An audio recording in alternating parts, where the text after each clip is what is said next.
آج اسی کی ابتدا ہے، در حقیقت اسی کی ابتدا ہے، لیکن جب پیغام مجھے پہنچا کہ آج جو ہے ساتھ اور بھی اہتمام کیا گیا ہے تو میں کہا آج محفل ایسے طریقے سے کر لیں، ہم انشاءاللہ آگے سٹارٹ کر لیں گے، کوئی بات نہیں، آج ابتدا ہم کرتے ہیں اور پھر اس کے بعد آگے ہم کنٹینیو رکھیں گے۔ جیسا کہ ہمارا ماہ رمضان میں یہاں پر سلسلہ جاری و ساری رہا، الحمدللہ جنہوں نے شرکت کی وہ بہت اچھے سے بتا سکتے ہیں کہ وہ لمحات کیسے گزرے۔ قرآن کے ساتھ جڑ کے جب رمضان گزارا تو رمضان کا لطف کچھ اور ہی آیا۔ تو یہ روزانہ کی بنیاد پہ یہاں پہ درس قرآن ہوتا رہا، اب انشاءاللہ ویکلی ہے، جمعۃ المبارک کو میرے اپنے گھر میں ہوتا ہے اور ہفتے والے دن انشاءاللہ یہاں پر سلسلہ جو ہے وہ شروع کیا گیا ہے۔ جب تک اللہ تعالیٰ کی طرف سے ہمارے نصیب میں یہ ہوا ہم کوشش جاری رکھیں گے، اللہ تعالیٰ توفیق عطا فرمائے۔ تو جو چہرے آج نئے یہاں شامل ہیں ان سب کو بھی دعوت ہے کہ اگر یہاں آنا آسان لگے تو یہاں ہفتے کے دن پہ شرکت کر لیں، جمعے کے دن آسان لگے تو جمعے والے دن شرکت کر لیں۔ دونوں طرف مختلف ٹاپکس ہیں، دونوں طرف ایک جیسا نہیں ہے، ہاں جی انشاءاللہ۔ تو یہ اس ایریے میں بھی مختلف گھروں میں ہوگا، یہ نہیں ہے کہ صرف ایک ہی گھر میں۔ تو یہ جو ہے ہفتے کی ہفتے، ایک ہفتے اس جگہ پر، ایک ہفتے یہ ساتھ سامنے جو ہے وہ باجی کے گھر پھرے، ایک جو ہے وہ ساتھ دوسرے گھر، ٹھیک ہے جی۔ یہاں پر مختلف 3 سے، ٹھیک ہے یہ اس کے بعد فائنل کر، مختلف 3 گھروں میں آپ نے جب رابطہ کرنا ہے تو یہاں باجی سے رابطہ کر لینا، باجی آپ کو انفارم کر دیا کریں کہ اس ہفتے کس کی طرف ہے۔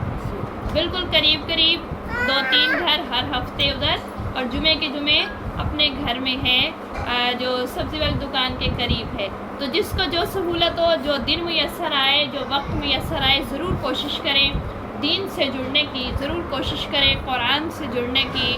زندگی سے، اس دنیا سے کیا لے کر جانا، خالی ہاتھ جانا ہے، ساتھ کچھ بھی نہیں جانا۔ لیکن جو ہم یہ محفل میں بیٹھتے ہیں، کوشش کر لیتے ہیں، اس سے بہت فرق آتا ہے۔ انسان کی یہ جو محفلیں ہیں وہ انسان کی نجات کا ذریعہ ہو جاتی ہیں۔ تو کوشش کریں ایسی محفل کو، جیسے انسان بازار میں جاتا ہے نا، سیل لگتی ہے، جیسا کہ اس محلے میں ایک دن جمعرات کے دن بازار لگتا ہے، ہر کوئی کوشش کر کے وہاں پہنچتا ہے، چلو تھوڑی بہت چیز جو ہے میں یہاں سے لے لوں۔ ایسے کوشش کریں کہ یہ محفل کے وقت میں بھی کوشش کر کے پہنچیے اور دوڑ لگا کر پہنچیے کہ ہم نے اس میں سے بھی اپنے روح کی غذا لینی ہے، ہم نے اپنے علم کو جو ہے بڑھانا ہے، ہم نے اپنی آخرت کی تیاری کا کچھ تحفہ اس میں سے اٹھانا ہے۔ اس کے لیے ضرور کوشش کیجیے۔ اور ایک اور سہولت بھی ہے کہ جو آ نہیں سکتے وہ آن لائن بھی اس میں شرکت کر سکتے ہیں، چاہے وہ لاہور میں ہیں، لاہور سے باہر ہیں، آؤٹ آف سٹی ہیں، آؤٹ آف کنٹری ہیں، کہیں بھی ہیں تو وہ بھی اس میں بہنیں شامل ہو سکتی ہیں۔ تو یہ اصل مقصد صرف اور صرف اس چیز کا ہے کہ دین تک پہنچ جائے، وہ نہ آئے نا وہ فون پہ سننے رہائے جہاں بھی ہو۔ میں تو ایک آپ کو لنک دیا ہے کہ اگر آپ چاہتے ہیں کہ میری وجہ سے کوئی میرا اپنا پیارا عزیز کوئی دوست جو ہے وہ جڑ جائے، وہ بڑا شوق رکھتی ہے وہ بھی جڑ جائے، تو آپ اس کو بھی جوڑ سکتے ہیں۔ یعنی سہولت یہ فرسٹ ٹائم رکھی ہے، پہلے یہ سہولت کبھی نہیں رکھی، حالانکہ فون بڑی دیر سے پاس تھا لیکن کبھی بھی اس چیز کو آن نہیں کیا، یہ فرسٹ ٹائم آن کیا ہے۔ تو اس چیز سے آپ بھی فائدہ اٹھا سکتے ہیں، آپ اپنے قریبیوں کو، دور والوں کو بھی اس کا فائدہ دے سکتے ہیں۔ ان ساری چیز کا ایک ہی مقصد کہ انسان اس پرفتن دور میں کاموں میں ایسا پھنس چکا ہے کہ اسے وقت ہی نہیں ملتا، نہ عبادت کا، نہ ذکر کا، نہ آخرت کی فکر کا۔ تو جب ہم کسی محفل میں جاتے ہیں، جیسا اس کا رنگ ہوتا ہے ویسا ہمارے ذہنوں پر بھی اثر ہو جاتا ہے۔ جس محفل سے اٹھتے ہیں اس کا رنگ جو ہے وہ انسان پر اثر انداز ہوتا ہے۔ ہم سب کچھ چھوڑ کے قرآن سے جڑ جائیں گے تو انشاءاللہ یہی قرآن ہمیں رب سے جوڑ دے گا۔ جب رب سے جڑ جائیں گے تو جب اس دنیا کو چھوڑ کے جائیں گے تو جانا تو رب کے پاس ہے نا، پھر یہ جڑا ہوا جو ایک رشتہ ہے نا ہمارا، پھر قبر میں بھی کام آئے گا، حشر میں بھی کام آئے گا، کیونکہ آخر موت ہے، 100 سال بھی جی کر آخر موت ہے۔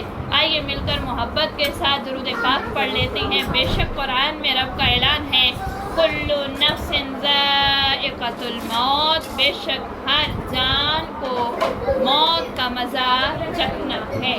ہر ایک نے مرنا ہے، جینا یہاں پر کسی نے نہیں، رہنا کسی نے نہیں ہے، تو جب موت آ کر ہی رہنی ہے تو کیوں نہ ہم موت کی تیاری کی کوشش کرتے ہیں۔ تو موت کی تیاری کیسے کرنی ہے؟ آئیے ہم ایک واقعہ، صرف ایک واقعہ بیان کرنا ہے، ٹھیک ہے؟ ایک واقعہ سن لیتے ہیں۔ اللہ کے پیارے نبی حضرت محمد مصطفیٰ صلی اللہ علیہ وآلہ وسلم جو درود پاک کی فضیلت میں بیان فرماتے ہیں، یعنی آپ کا فرمان عالی شان ہے، قیامت کے روز اللہ کا عرش کا سایہ اس کو نصیب ہوگا جس نے دنیا میں کثرت سے درود پڑھا۔ سبحان اللہ۔ اسی روایت کا اگلا حصہ ہے کہ قیامت کے دن عرش کا سایہ اس کو بھی نصیب ہوگا جس نے دنیا کے اندر کسی امتی کی پریشانی کو دور کیا ہوگا۔ تیسرا وہ شخص ہوگا جس کو اللہ کے عرش کا سایہ نصیب ہوگا جس نے دنیا کے اندر اپنے نبی صلی اللہ علیہ وآلہ وسلم کی سنتوں کو سیکھا، اس پر عمل کیا، اور ایسی جگہ پر عمل کیا جہاں لوگ عمل کرنے کو عار سمجھتے تھے۔ جیسے ہم شادی کے فنکشن پہ دیکھ سکتے ہیں، کھانے کا ارینج ہوتا ہے، کھانا سیٹ کیا جاتا ہے، تو جب کھانے کا حکم ہوتا ہے جی آ جائیں کھانا لگ گیا ہے، آپ آ سکتے ہیں کھانے کے قریب، تو کیا ہے کھڑے کھڑے کھانا کھانا شروع کر دیتے ہیں، جبکہ اسلام کیا کہتا ہے بیٹھ کر کھاؤ۔ اس موقع پر کوئی بیٹھ کر کھانا کھائے تو وہ کیا ہے، اگر سنت کی نیت سے کھاتا ہے تو اس نے اس مشکل جگہ پر جہاں پہ لوگ اس چیز کو اچھا نہیں سمجھ رہے تھے وہاں سنت پر عمل کیا۔ اسی طرح سے خاندان ہے یا کوئی بھی ایسی صورتحال ہے جہاں سنت پر عمل مشکل ہے، وہاں سنت پر عمل کرنا یہ کیا ہے، اللہ کے عرش کے سائے کے نیچے جگہ حاصل کرنے کا ایک ذریعہ ہے۔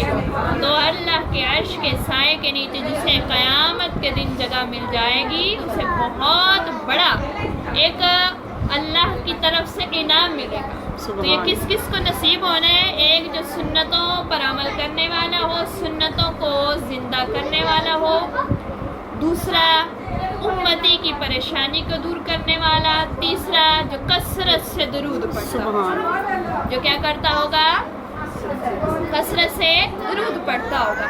دیکھیں امتی کوئی سامنے آئے گا، ہمیں کوئی اپنی پریشانی بتائے گا تو ہم اس کی دور کر سکتے ہیں نا، ویسے یہ موقع میسر نہیں آ سکتا۔ دوسری طرف سنتوں کو زندہ کرنے کے لیے بھی ماحول چاہیے، ہاں کہ لوگ چاہیے جن کے درمیان اس سنت کو مضبوطی سے عام کیا جا سکے، لوگ چاہیے۔ لیکن درود ایک ایسی عبادت ہے جو کوئی ہو یا نہ ہو آپ خود کر سکتے ہیں، وہاں تنہا آپ کا اپنا عمل ہے تو اس کو شروع کر دیجئے۔ کل کا انتظار نہ کریں، اگلے لمحے کا انتظار بالکل نہ کریں، بلکہ ابھی سے درود کی کثرت کی کوشش شروع کر دیجئے۔ چلتے پھرتے اٹھتے بیٹھتے وضو کے ساتھ پڑھیں تو ثواب بھی بڑھتا ہے، نیکیاں بھی بڑھتی ہیں، اور اس کی جو چاشنی ملتی ہے درود پاک کی وہ بھی بڑھ جاتی ہے وضو کے ساتھ پڑھنے سے۔ لیکن اگر وضو نہ ہو پھر بھی پڑھیں، کیوں کہ سانسیں جو گزر گئیں وہ واپس نہیں آنی، اس لیے جس نے جتنا زیادہ درود پڑھا ہوگا اللہ کے عرش کے سائے کے نیچے بھی جگہ، رسول پاک صلی اللہ علیہ وآلہ وسلم کا قرب بھی اتنا نصیب ہو جائے گا۔ اس لیے درود ایک ایسی عبادت ہے جو خود رب بھی کرتا ہے۔ قرآن کریم میں سورہ احزاب پارہ 22 کے اندر ذکر ہے ان اللہ وملائکتہ یصلون علی النبی یا ایھا الذین آمنوا صلوا علیہ وسلموا تسلیما، بے شک اللہ تعالی اور اس کے فرشتے درود پڑھتے ہیں۔ اے ایمان والو تم بھی درود پڑھا کرو، خوب خوب سلام پڑھا کرو، سلام پیش کیا کرو۔ تو یہ ہمیں حکم دیا جا رہا ہے ایک ایسے عمل کا جو رب بھی کرتا ہے، جو رب کے سارے فرشتے کرتے ہیں۔ تو آئیے ہم سب بھی اپنے ساتھ اپنے رب کے حضور ایک نیت کر لیتے ہیں کہ اے اللہ تو ہمیں توفیق دے، ہم تیرے نبی پہ کثرت سے درود پڑھنے والے بن جائیں، قیامت کے دن ہمارے لیے یہ صدقہ جو ہے نجات کا ذریعہ بھی بنا دے، اور اس دنیا میں ہمیں ایسے اس انداز میں درود پڑھنے کی توفیق دے کہ جو دیکھے وہ بھی درود پڑھنے والا بن جائے۔ کاش ایسا کرم ہو جائے، ہم اپنے گھر کے ہر فرد کو درود پڑھنے پر لگا دیں، ایسا کرم ہو جائے۔ چھوٹے بچے ہیں نا، ان کو آپ روزانہ 3 بار صبح 3 بار شام درود پڑھنے پر لگا دیجیے، عادت بنے گی۔ پھر 5 پر آ جائیں، ایک ہفتے کے بعد 5 بار درود پڑھنے کی عادت بنا لیجئے، پھر 10 بار، پھر 20 بار، ایسے کرتے کرتے جب ان کی عادت پختہ ہو جائے گی، وہ 5 چھوڑ کے 100 بھی پڑھنا ان کے لیے آسان ہوگا، 500 پڑھنا آسان ہوگا۔ تو یوں ہم نے خود بھی درود پڑھنا ہے انشاءاللہ، اور اپنے ساتھ چھوٹے بڑے سب افراد کو بھی اس کی ترغیب دلانی ہے، ان کو بھی عادت ڈالنے کی کوشش کرنی ہے۔ کل کی کیا خبر، آئیے ابھی سے درود پاک پیارے نبی صلی اللہ علیہ وآلہ وسلم کی بارگاہ میں